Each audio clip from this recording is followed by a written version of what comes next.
Hello and welcome to another episode of Movies, they're pretty good. I'm your host, Travis Dudding, and today, or this week, we're going to be doing something a little different. I decided, I think for the month of November, I'm going to do director-centric episodes instead of breaking down one movie at a time. I'm just going to kind of go through the careers of different directors over the years. Ones that are my favorites, ones that I've seen their whole filmography. Ugh, helps if I learn how to talk. But joining me today is a special guest, the only special guest I've had on the podcast thus far, my brother Tyler. Hello, everybody, and pardon me if it's been a while because I somehow went past this, past the few episodes because I accidentally set my vehicle to ludicrous speed. Oh, yeah. Very on brand for who we're talking about today. All right, so let's get right into it. Me and you both had a marathon of the Mel Brooks's whole filmography recently. So I figured that'd be a good opportunity to talk about like what our thoughts are on him as a director and just his movies in general, and like maybe we'll rank them. We'll give our own rankings and everything. So yeah, let's off the bat, what are your thoughts on Mel Brooks? Well, Mel Brooks is one of the few directors of comedy that basically defined genre parodies. Mm-hmm. Well, if you think about it, let's make a checklist. In terms of television, he did Get Smart, which is a parody of the spy genre because James Bond was popular. Musicals was checked off with the producers. I think the 12 Chairs might count as a spoof on foreign films. Yeah, I think it's based off of foreign films. Blazing Saddles is obviously Western. Young Frankenstein spoofs the horror genre but well known because Mel wanted to do it in black and white, but the first studio choice, Columbia, wanted it in color, but Mel wanted his version of Young Frankenstein to be sort of in the style of the James Whale original Frankenstein. And he saw the original Frankenstein in theaters and was terrified. And it gets even better with his version of Frankenstein because he actually used the original Frankenstein lab equipment from the James Whale film. Mm-hmm. Yeah, because that equipment was still just like sitting in someone's garage, right? Yeah, it hadn't been touched really. It was just sitting in storage, and I think the studio was going to get rid of it at some point, and someone was like, "Hey, like, can I have that?" And took it home, and yeah, it was just sitting in someone's garage, and they were able to use the original props from the original Frankenstein. Yeah. And a lot of the gags in Silent Movie were basically like based off of the Buster Keaton kind of stuff, like the iconic "Waiter, there's a fly in my soup." Yeah, just playing on all the tropes and everything from that era and all the gags that originated during that time. So going back to Blazing Saddles, I think that's another movie where it plays off of all Western tropes. Yeah. And then we get High Anxiety, which is a parody / tribute to Alfred Hitchcock, the master of suspense. Yeah. And then you see stuff like references to Psycho, The Birds. The plot somewhat copies Vertigo. Mm-hmm. And there's a lot of stuff And me and some people at the Media Lab in the Film Society Club, we watched last month some Alfred Hitchcock films. Mm-hmm. Which ones did you end up seeing? Well, we watched... I can't remember the first one, but we did see Rope. Mm-hmm. We saw Rear View Window. Just Rear Window. Yeah, Rear Window. And then we topped it off with Psycho. Yep. Probably the most famous, obviously. Yep. And definitely one that gets spoofed in High Anxiety. Yeah, but instead of a knife, it was a newspaper. Yep. And then the punchline is Mel going, "That kid gets no tip." Yep. All right. So let's should we go movie by movie now? Yeah. All right. So his first film, The Producers, starring Gene Wilder and Zero Mostel, made in 1968. No, it was made in 67, but I don't think it screened until 68 because it kind of got stuck in studio limbo or distribution limbo, pretty much, right? Yeah, I think so. Yeah. And hilarious movie, ended up winning the Oscar for Best Writing, Story and Screenplay, written directly for the screen. So Best Original Screenplay is how it's named now. So this is the Oscar of Mel Brooks's EGOT. So he's one of the few people that's won an Emmy, Grammy, Oscar, Tony. So Producers, hilarious movie about a hack play producer for Broadway, down on his luck, basically seducing old ladies for money, and that's how he's like financing his plays and stuff. Gene Wilder is works for the IRS or is just an auditor. I forget. I think he just works for the bank, but he goes there to audit him. And during this meeting, realizes that you can make more money with a play that's a flop than you can with a hit. So, and the reason to do that would be that you would raise more money than necessary. You know, instead of raising 100% of the budget, you raise 1,000% of the budget, and like 10 times more money than you need. And you just have to make sure that that play is a flop, because if it's a hit, then you owe 10 times more than your play's making. And then, so they look for the worst play possible. That play ends up being written by a German immigrant, and it's called Springtime for Hitler. And it's a musical. They try to find the worst director, worst actor, and worst play, and just it ends up so absurd that it becomes a hit. And in the end, they go to jail and everything. Hilarious movie. What are your thoughts on it, Tyler? It's considered one of the funniest.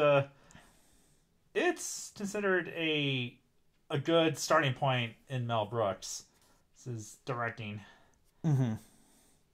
And oddly enough, it turned out really good. It's so good it spun a Broadway musical, mm-hmm. and there's a remake based off of the musical starring Nathan Lane and Matthew Broderick. Yes. So it's a movie about Broadway that spawns an actual Broadway play, and then that spawns a film adaptation of the Broadway play based on a movie. So, full circle. Yep, full circle indeed. All right. Any more thoughts on Producers, or should we move on to the next one? Yeah, this is one of the few movies that Mel is not doesn't appear in. Oh, in Producers? Yeah. Yeah, you hear his voice once during one of the musical numbers in the play, but it's dubbed over another actor. And you just hear him say, "Don't be stupid, be a smarty, come and join the Nazi party." Oh, yeah. Yeah, and that's Mel's voice for that line. So, moving on. Yep. All right, next is 12 Chairs. What can you tell us about this one?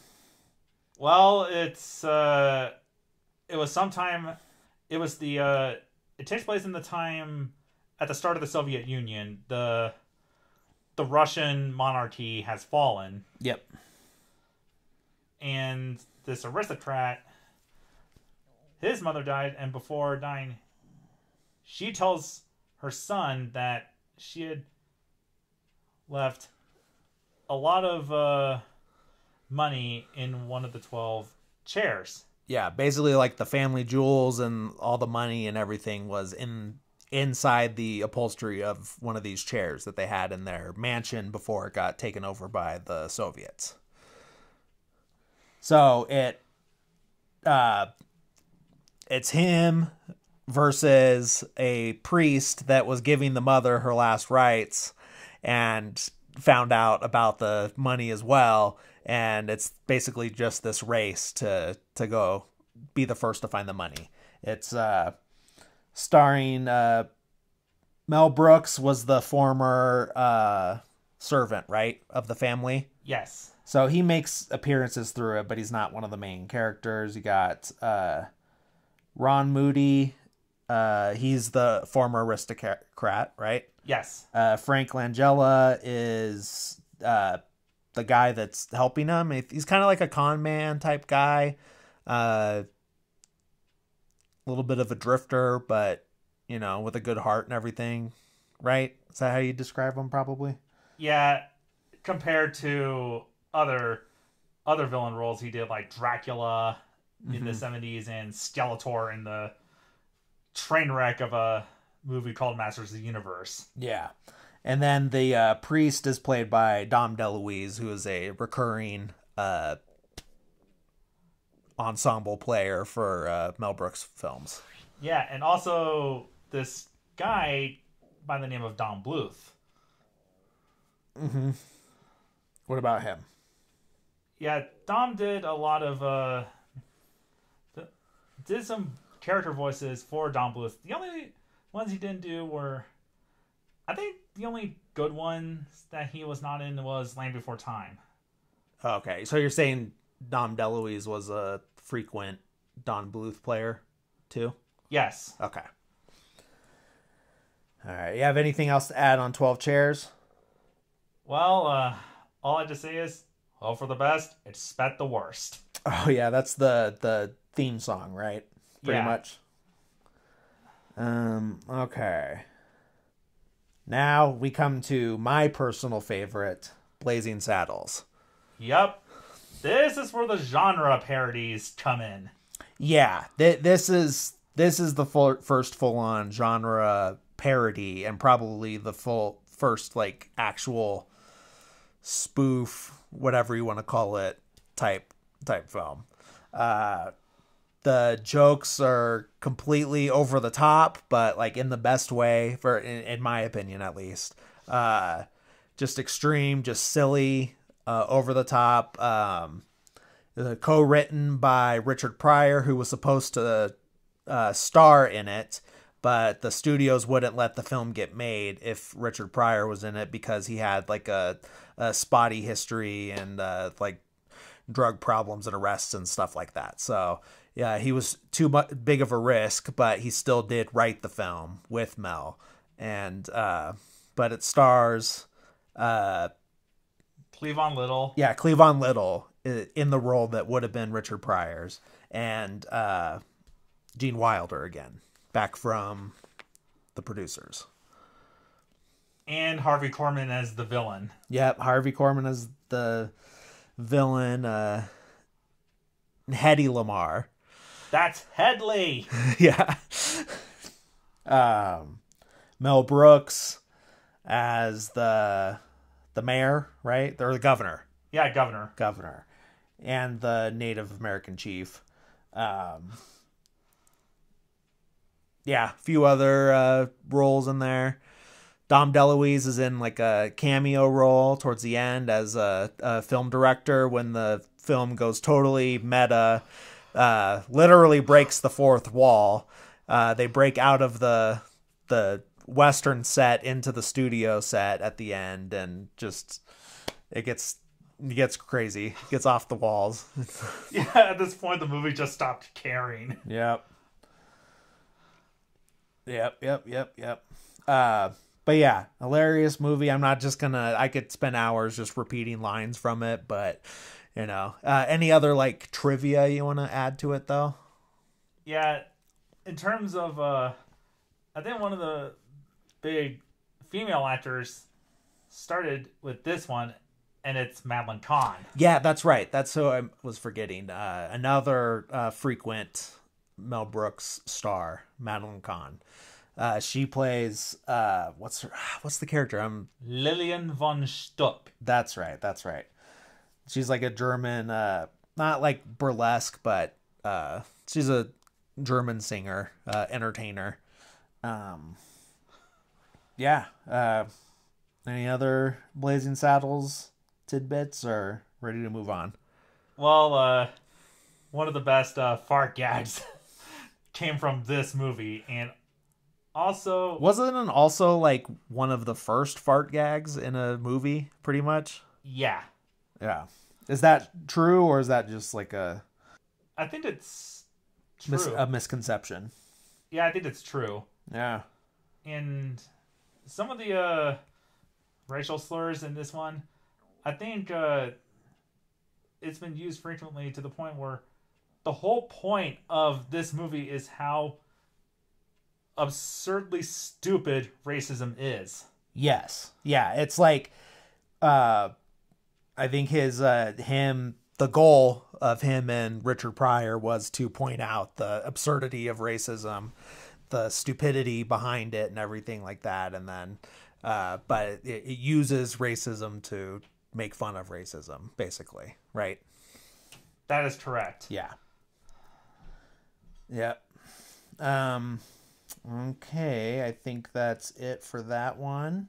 Let's move on to Young Frankenstein. Now, you gave a little bit of trivia on that before, talking about how the original sets from the original Frankenstein were used. Yes. This one also introduces two more frequent flyers, Cloris Leachman. Yep. And Marty Feldman, right? Yep. This was his first. Yeah, he wasn't in any of the previous ones, right? Nope. Yeah. Some of the best stuff in this, especially towards the end with the whole putting on the Ritz sequence. Mm-hmm. That was the most iconic part of the movie, and especially how they mostly parody the original Frankenstein. Yeah. They don't really. This one's not so much a genre parody as much as it is just a straight up Frankenstein parody, correct? Yeah, because mostly and one of the best known gags is where if you look at Igor's hump, it switches places. Yeah, and that's also a recurring gag in a few other ones. Another notable one we'll get to the movie later, but in Robin Hood Men in Tights, the mole on King Richard's face. No, Prince John. Prince John, yeah, not King Richard. The mole on Prince John's face moves around throughout the movie. Yeah. So yeah, Young Frankenstein. I didn't really talk about so let's backtrack a little bit. I didn't really talk about the plot of Blazing Saddles, correct? So the plot of Blazing Saddles is it's post-Civil War, but not too far past the Civil War. Not quite Reconstruction. Yeah, they're building the railroad out west and everything, and the company wants to build, the ideal place to build the railroad is through this town called Rock Ridge. So the corrupt government wants to find a way to get rid of the town so they can tear down the town and build the railroad through there. And their plan, their evil plot, is to put in a sheriff that the town will hate so much that they'll just leave. And so, because everyone's racist, they appoint a black sheriff, and at first it's working, but then as always, things go awry and it backfires on them. So yeah, that's basically the plot of Blazing Saddles. So the plot of Young Frankenstein is that it's is it great grandson or just grandson? Yeah, it's his grandson. Okay, so it's Dr. Victor von Frankenstein's grandson. No, Baron von Frankenstein's grandson. Yes.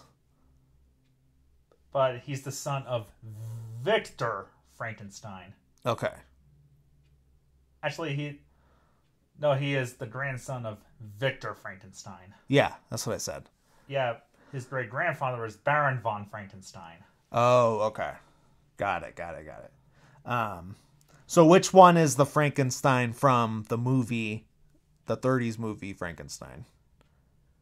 In the book, it was Victor Frankenstein, but they changed it to Henry Frankenstein. Got it. So he's the grandson of the mad scientist, Victor Frankenstein. Yes. Okay. That's what I wanted to find out. So yeah, it's but he's skeptical of his grandfather's work. Basically wants the who dies that he has to go to the castle. Victor dies.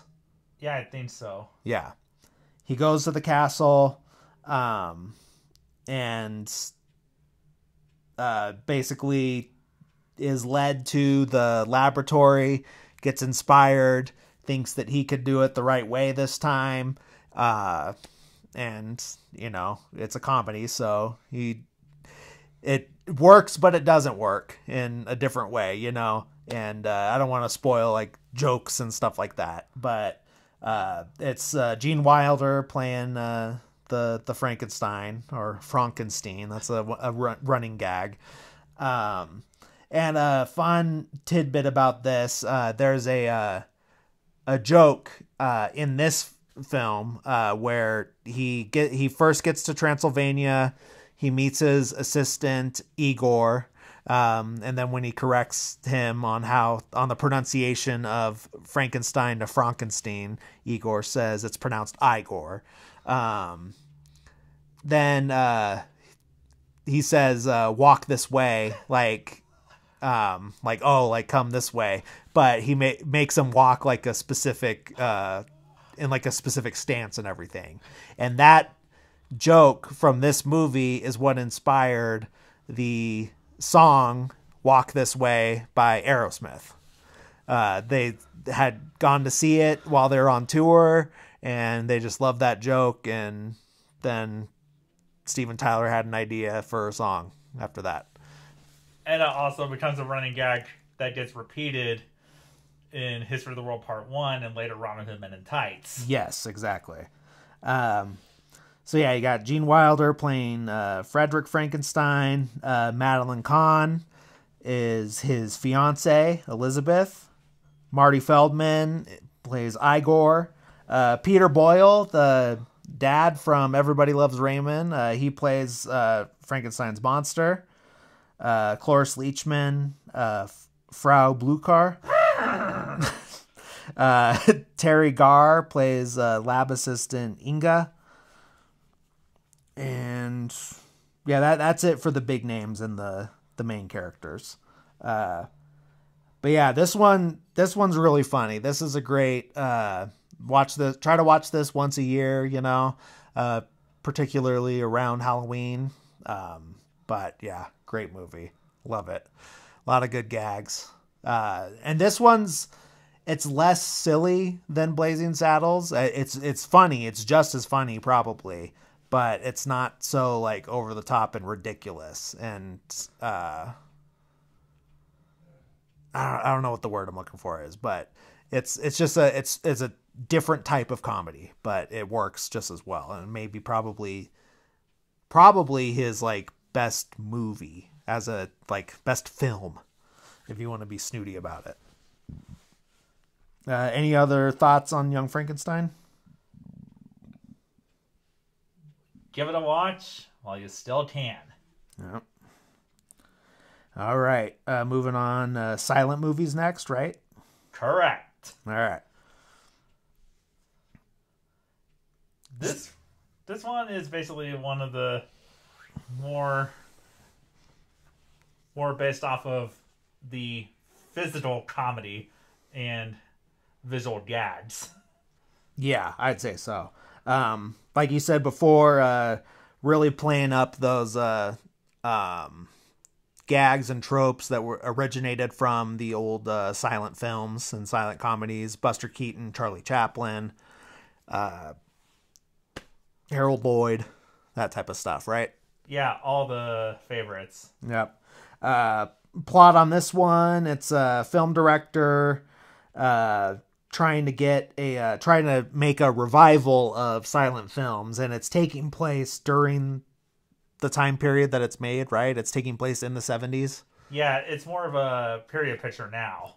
Yeah, now it is, but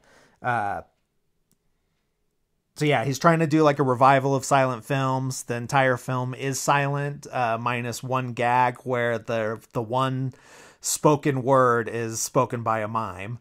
But yeah, no spoilers on what is said. But it's got a lot of cameos in it. Burt Reynolds, right? Yeah. Who else? Paul Newman. Yeah, and James Caan. And Bancroft. Yep, that's Mel's real life wife. Were they married at the time or not yet? I'm not sure. Yeah, I'll have to look that up. And Liza Minnelli, the daughter of Judy Garland. Yep. Then it's also got Marty Feldman back from Young Frankenstein and Dom DeLuise. He's in this one too. Mel is the main character. He's the director and everything. We got Sid Caesar as the studio chief. Yep. Somewhat based off of Alan Ladd Jr. Yeah. Who was the head of 20th Century Fox at the time. Mm-hmm. And this might correlate to a later movie down the timeline where he meets another inspiring director who has an idea of robots, space wizards, mm-hmm. and a far-off galaxy. Yeah. All right, but we'll wait on that one. Any other thoughts on Silent Movie? This is one of the weirdest movies because it's all over the place, and there's a little Pawn reference. Because it's my inner gamer talking. Yeah. You want to talk about that? Or yeah. No? Yeah, they go to the hospital because the studio chief was stricken, and I can't believe the names of the director and his companions. Mel Funn, Marty Eggs, and Don Bell are visiting the hospital. They go to the studio chief's room, and Don Bell and Marty Eggs are near the heart monitor. He unplugs it, and the studio chief collapses. Mm-hmm. And then plugs it back in, wakes up, unplugs it, collapses, and then one of the two pulls the other side, and then it turns into a pawn machine. Yeah, you're talking about on the screen that would show the heartbeat, correct? Yeah. Yeah. Anything else on Silent Movie, or you ready to move on?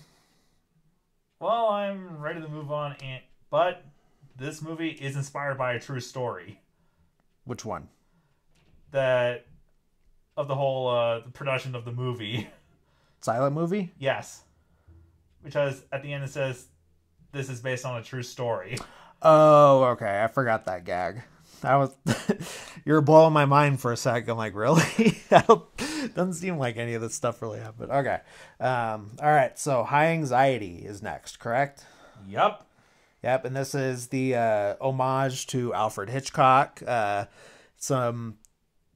There's Psycho references, Birds, North by Northwest, Vertigo. Vertigo is probably the main one, right? Yeah. Yeah. Yeah, the central plot. Yeah, and it's literally the title, High Anxiety, is like basically like a way to dumb down the word vertigo. You get anxiety about being up high. So yeah. This one's fun. You got, Mel Brooks is playing the main character again. Dr. Richard H. Thorndike. You got Madeline Kahn as Victoria Brisbane. Cloris Leachman's back as Nurse Charlotte. Harvey Korman's back as Dr. Charles Montague. That's it for the main characters. Oh, you forgot Ron Carey. Yeah. Oh, yeah, I guess he is a main character. Brophy.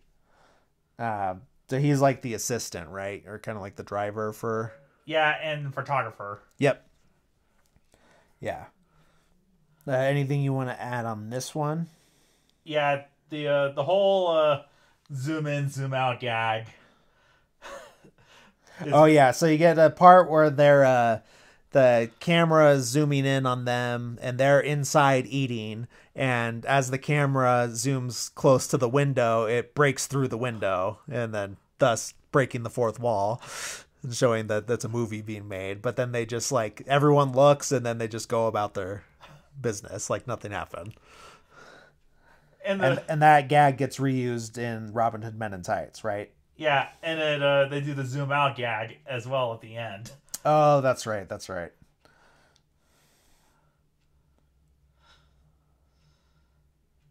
Where it shows they get married, and then you hear the crew go, "All right, let's pull back." And then it crashes to the wall, and they're like, "What are we doing? Keep going. Maybe they won't notice." Yep. All right. So, which one's next? History of the World. Got it. Okay. And when is To Be or Not to Be? Or are we not counting that one because he didn't direct it? Actually, we might count that one. Well, we can talk a little bit. We want to get that one out of the way real quick. Talk about what that is. Yeah. It's basically a remake of an earlier movie. From the 40s. Yeah, and it's basically like a troupe of theater actors or in a theater company in Poland. It's the beginning of World War II, and they have to escape to England. Yeah. And it's got like George Sanders, George Weiner, who plays one general, and then who will later appear in Spaceballs. Another character played by is Dick Van Patten in this one? I don't remember. I think he might be in this one. We did two actors who will later be in Spaceballs. Yeah. And there's another general played by Christopher Lloyd. And then the two main characters are played by Mel Brooks and Anne Bancroft, real life married couple. Yeah. As Mr. and Mrs. Bronski. Yep.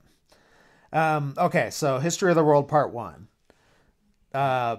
First off, love the title because until this last year with the Hulu miniseries, there was never any intention to make a part 2 or 3 or whatever. And so it was just like a play on all these epics having like multiple sequels and stuff like that. And it's kind of like what would you say, like an anthology movie where there's different vignettes and stuff? Yeah, it starts with a satire on 2001: A Space Odyssey. Yeah, like the beginning of man and stuff. So you get some caveman jokes and, like you said, the making fun of the opening of 2001. Yeah, with them discovering the monolith. Yep. Get a quick scene from the Bible with the Moses bringing down the 15, and then he drops 10 commandments. Yeah, a play off of that Cecil B. DeMille movie. Yep. You get the Roman Empire. Basically the best part, and all of that was filmed in Hollywood. Yep. In Universal Studios, correct? Yes. Yeah. Square of Warriors and the Red Sea. Yeah. And then the chariot chase is pretty much through Agora Hills, Calabasas Yeah. There's... Then you get the Spanish Inquisition in the middle. Then the French Revolution. Which was all filmed in England. Yeah, and that closes the movie out. Yeah, this... Well, the actual closing of the movie is the fake advertisement for History of the World Part 2. Yeah.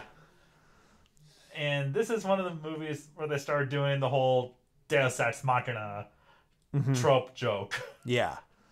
First, it's only a miracle can save them, and also the marijuana coming out of nowhere. Oh, yeah, to distract the Roman soldiers. Yeah. Yeah. And also the Red Sea portion. You can tell that it's the tram ride. Oh, yeah, at Universal Studios, like near where Jaws is, correct? I think it was after after seeing... That's before you see the prop department and then the Square of Warriors. Okay. And it's right before Little Europe and then the earthquake attraction. Got it. Anything you want to add on History of the World Part 1? This movie is basically epically hilarious to the point where it just makes fun of everything, and it's the first time you see some anachronistic humor with the guy in the Roman Empire with the boombox. Oh, yeah. Funky Town. Yep. All right, moving on to Spaceballs, which I think was the first Mel Brooks movie either of us saw, right? Yeah, on TV at our grandma's house from Dad's side of the family. Yes. So yeah, it's Spaceballs, mostly a Star Wars spoof, but it's spoofing sci-fi in general. Yeah, this one's pretty funny. You got Bill Pullman as Lone Star, which is kind of a combo of Luke and Han Solo. You got Rick Moranis as Dark Helmet, the Darth Vader character. If it's not obvious enough. Yeah. You got John Candy as Barf, the sidekick. Mel Brooks as President Scroob and Yogurt, which is Yoda. Yeah. Daphne Zuniga as Princess Vespa. Obviously Princess Leia. Yep. And Joan Rivers as Dot Matrix, the C-3PO counterpart. But the body movement was Lorene Yarnell. Oh, okay. Joan Rivers did the voice. Got it. So yeah, this movie is pretty hilarious. If you've seen the original Star Wars trilogy in their unaltered state, it just makes this movie even funnier. Yeah. And then you got Lone Star and Barf for basically just what would they be? Like, what's their job? It's similar to Star Wars. They owe somebody money, but it's Pizza the Hut. Yep, Pizza the Hut. A play off of Jabba the Hutt. Yeah. It's the voice of Dom DeLuise, but I think it was Rudy DeLuca who was in the costume. Oh, maybe. No, I think Rudy DeLuca was Vinny. Oh, okay.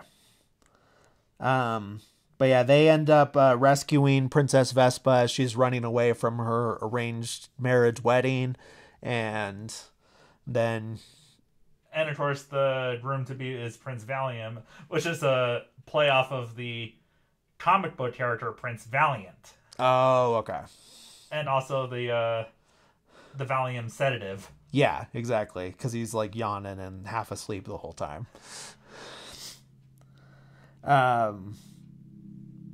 There's a lot of spoofs of other sci-fi films, like the beaming stuff from Star Trek. Yeah, we get a Planet of the Apes reference of the climax, and then my favorite scene in Spaceballs is the alien reference with the chest burster.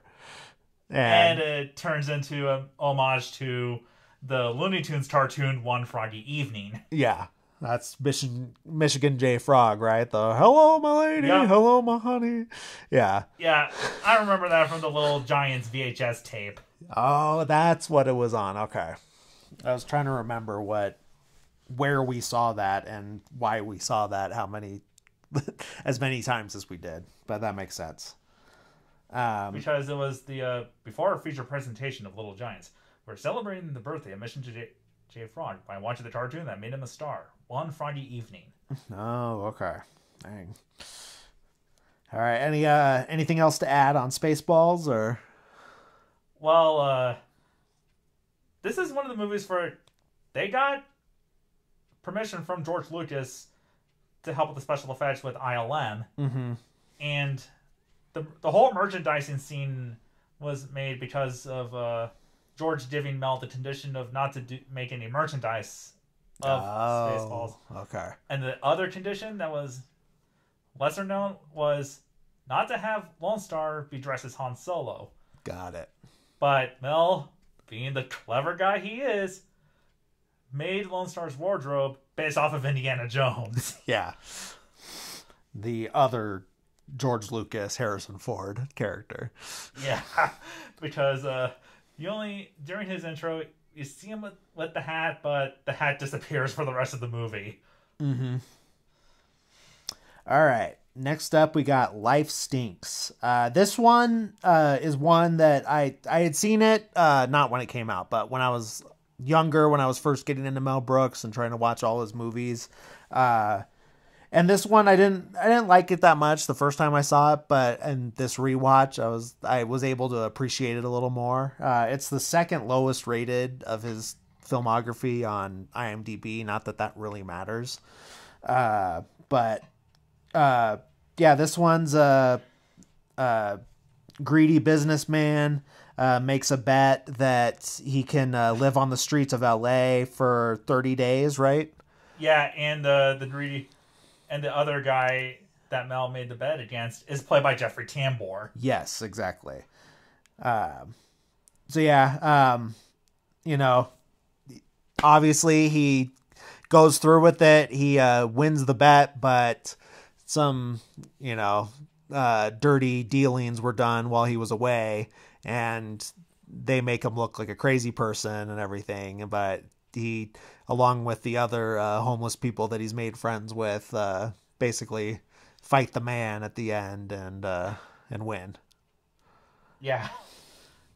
Yeah, this one's good. This one has a lot of heart in it. So, and like I said, better than I remember. So, but not a lot to say on it. It's good, but I just don't have the attachment to it like I do with the other movies because I haven't seen it as many times.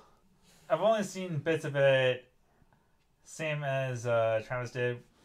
We were in Apple Valley at our Nana's first house there. Yeah. And it was a rental.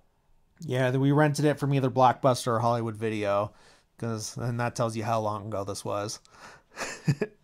Yeah. Yeah, 90s kid and 2000s adolescence. Yep. So yeah, anything else to add on that one, or? None. All right. So next up is Robin Hood Men in Tights. Pretty much a one-for-one spoof of the Kevin Costner Robin Hood Prince of Thieves, right? Yeah, with the but the costume Carrie Ellis was wearing is based off of the Errol Flynn one. Yeah. Yep. Yeah, this one's good. I like this one a lot. Like you said, Carrie Elwes is Robin Hood. Got Richard Lewis as Prince John. You got Roger Rees as Sheriff of Nottingham. Amy Yazbek as Maid Marian. Dave Chappelle as Achu. Bless you! You got Isaac Hayes as his dad, Sneeze. And as a play off of Hasim, the Morgan Freeman character from Prince of Thieves. Yep. Tracy Ullman as Latrine. Patrick Stewart as King Richard. And Dom DeLuise as Don Giovanni, which is the random Godfather reference in a Robin Hood movie. Yeah, this was out of nowhere. ML plays Rabbi Tuckman, which is a play off of Friar Tuck. Yep. But, Mel being Jewish wanted to put a rabbi in there instead of a priest, right?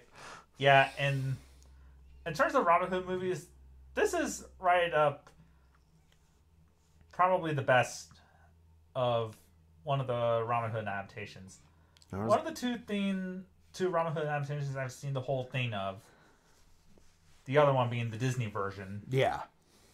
Yeah, like I can't really compare it to anything else other than the Disney one, and they're just two completely different feelings and vibes and everything. So yeah, I can't really compare it to like the Kevin Costner or whatever, like the weird ones that they've done, or the Errol Flynn one, which is the classic. Yeah, I still haven't seen that one. That's on my list. Haven't got to that one yet. But yeah, lots of good gags in here. Really funny. Great cast, great jokes, great movie. All right, moving on to the final of his director filmography, Dracula, Dead and Loving It. Yep, a spoof, mostly on the Lugosi version of Dracula. Yeah, with a little bit of nods to the Coppola one and the use of blood from the Hammer films. Yes. Yeah, this one you got Leslie Nielsen as Dracula. You got Mel Brooks as Van Helsing. You got Peter McNichol as Renfield. Yep. Peter McNichol from Ghostbusters 2. Yeah. Addams Family Values as one of the camp counselors. And Being the movie, right? Yes. Yep. And he played Renfield similar to Dwight Fry in the Bela Lugosi one. Yep. All right, then you got Steven Weber as Harker. You got Amy Yazbek, back from Robin Hood and Tights. She's Mina. Lisette Anthony as Lucy. Harvey Korman as Dr. Seward. Yep. Yep, and then the minor characters and stuff. But yeah, that's this one I for some reason missed as a kid. Like when I was getting into Mel Brooks before and I watched all his other movies, for whatever reason, this one just like slipped past me. Didn't even know about it for forever, or that he was involved, or that it was his movie that he directed. You actually saw it before I ever did, right? Yeah, I saw it on the when it was available for that short amount of time. Netflix through the Wii. Oh yeah, that's right. Yeah, that was when Netflix first started allowing streaming. You could do it through the Wii. That was crazy. Yeah. And then later I found a DVD copy of it at Barnes & Noble. Okay. And then it was through that DVD copy that I got that you first saw it. When you were in Maryland. Yep, that's right. Yeah, but I saw it, but I didn't really get to pay too much attention to it. So this time that we did our marathon was the first time I actually got to sit down and fully watch it, and it was good. It was good. It's not my favorite of the Mel Brooks canon, but it was still way more enjoyable than I expected. Yeah. Yep. All right. So, do you know what your ranking would be? Do you want to go from least to best or the other way around? I say least to best. Okay. All right. Why don't you go ahead while I pull up my Letterboxd account and see what that says. Okay. Life Stinks was... No, actually, scratch that. It's To Be or Not to Be. It was pretty okay. Mm-hmm. And then Life Stinks. And then The 12 Chairs. And then there's The Producers, which is pretty good. Mm-hmm. And then Spaceballs, which would have been higher up because of the Star Wars nerd inside me. Mm-hmm. But there's also Silent Movie, which is quite a romp. Mm-hmm. Then there's High Anxiety. Again, if you're more into Alfred Hitchcock. History of the World, because of like historical epics like Ten Commandments or Ben-Hur. Mm-hmm. Then there's Robin Hood Men in Tights, which I consider to be one of the best selling. Mm-hmm. I first watched it in 2003. Yeah. Actually, no. I think it was earlier than that. When you were getting started into Mel Brooks. Yeah. And then there's Dracula Dead and Loving It, which was, again, if you are more into the horror genre Mm-hmm. and learning film history, if you get some of the stuff like the Dracula tropes. Mm-hmm. Young Frankenstein, which was a good Halloween watch. Might make a good double feature with Dracula Dead and Loving It. Yeah. And of course, Blazing Saddles, Mm-hmm. which is the top tier Yeah. of Mel's filmography. Because very quotable. Actually, all the movies are quotable. Yeah. Except for Silent Movie because of only one word. Yep. It's quoted by Marcel Marceau. All right. So that's your whole list? Yep. All right. What was your number one again? Blazing Saddles. That's right. Okay. Yeah, I figured. Okay.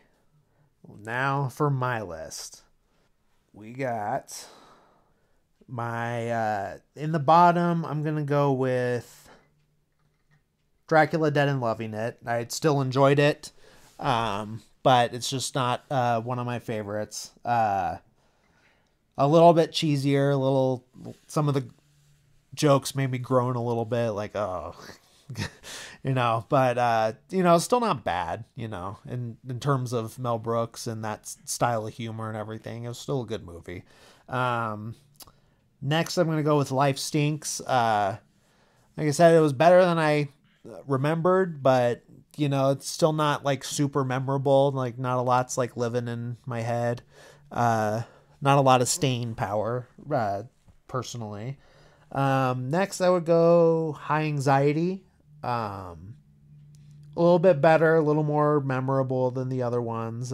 Jokes are a little better, but still not my favorite compared to some of the other ones. And then I'm going to go with History of the World Part 1. It has, in my opinion, some of the best jokes, but also some of the worst jokes.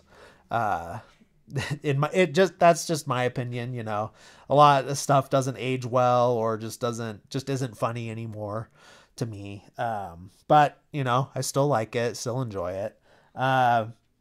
Next I'm going to go 12 Chairs. This one, it's pretty good. It's a pretty good movie, but like I said, with Life Stinks, just not too memorable. Not a lot of stuff staying with me afterwards. Then I'm gonna go silent movie. I think that one's right in the middle. Yeah. That one's funny. Just not as like laugh heavy as some of the other ones for me. Then I'm gonna go Spaceballs. Some great jokes. Some are a little stale, but still pretty good. Love the Star Wars stuff. Love the alien gag at the end or towards the end. But then I'm gonna go Robin Hood Men in Tights. Just I'm laughing more throughout that one than Spaceballs if I had to put them one up against the other. So a lot of stuff that is just always in my head for that one. Then The Producers. This is the one that's I'd say it's just under perfect. It's pretty close to a perfect comedy. But he just doesn't have his footing yet quite as much as he does with my favorite two. And I'm going to go Young Frankenstein as my second favorite and Blazing Saddles as my favorite. Blazing Saddles is just so hilarious. It's a laugh every second pretty much. A lot of the jokes still hold up. I just never get sick of that one. It's just so funny to me. So yeah, I got the same number one as you, Blazing Saddles. Yeah. And the best joke comes from that movie where the white kid and Bart disguise themselves as Klansmen, but they get discovered. And then they run off, and one of Headley's lackeys yells, "We'll head them off at the pass!" And Headley's response is, "Head them off at the pass? I hate that cliche." I think one of my favorite jokes is the in order to slow down the bad guys, they set up a toll booth in the middle of the desert. There is no fence on either side of this toll booth, but it still stops them. And they're like, oh, and then the head bad guy that's there says, somebody better go back and get a shitload of dimes. And then they go through one by one. And this gag was also repeated in Robin Hood Men in Tights with a Bridge, where Robin first meets Lil Jon. And then Achu is all like, "You don't have to do this. This is not the Mississippi." And the river is just this little creek. Yeah, he's literally like standing on either side of the creek. And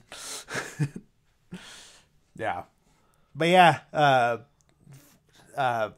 in terms of comedy, directors, and I'd say probably one of the most consistent, maybe not, but still, like, one of the most loved, especially in our household growing up, right? Yeah.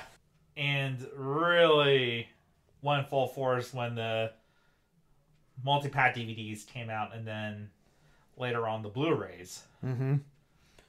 Yep, I still have that original multi-pack of DVDs. That's the one that had 12 Chairs, Blazing Saddles, Young Frankenstein, Silent Movie, High Anxiety, History of the World Part 1, To Be or Not to Be, and Robin Hood Men in Tights. Yeah. It was missing Producers, Spaceballs, which they included with the Blu-ray. Yeah, live Tights and Dracula, Dead and Loving It. Yeah, and that's just studio rights, right? That mess those up. Yeah, and also they didn't do something with television, which was Get Smart. Mm-hmm. But that was based off of, like I said, the spy genre because of James Bond. Mm-hmm. Yeah.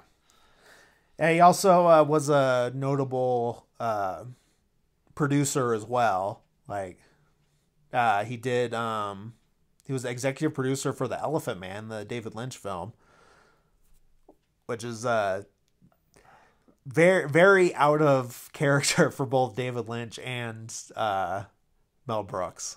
but a great movie, like an amazing movie. And there was a rumor that David Lynch was pitched to be by George to do Return of the Jedi. Oh yeah, that's right. He ended up turning it down because he was going to go do Dune, right? Yeah. And there was a rumor that it was going to be Steven Spielberg, but Jedi ended up with Richard Marquand. Yeah. Yep. All right. So do you have any other trivia or anything else you want to say about Mel Brooks? Yeah. The whole the establishing shot of the diner scene, which does the alien spoof, if you look at the bottom, like it's sort of a blinking, you'll miss it. Mm-hmm. You see a model of the Millennium Falcon from Star Wars. Yep, that's right. Yep. Sort of a little tip of the hat to George. Yep. And the fact that the whole thing with Spaceball 1 turning into Mega Maid, I'm thinking of Transformers. Yep. With Unicron going into robot mode. Yeah. And also the fact that the voice of Unicron, Orson Welles, was the narrator for History of the World Part 1. Oh, yeah, that's right. He was. All right. So, thank you, Tyler, for joining me again. Can't wait to do this again another time. Thank you for having this idea, and I'm glad we got to have that movie marathon together and everything and have this conversation, talk about one of our favorites, someone that we both enjoyed over the years growing up together. So thank you again. And for the audience, thanks for listening, and I hope that you guys stick around for the rest of the month. Hopefully this director series works well, and if it doesn't, then I'll never do it again. All right. You can find me on Instagram at movies they're pretty good with no punctuation in it, and see you next Tuesday. Thanks. Bye. And may the Schwartz be with you. May the Schwartz be with you indeed.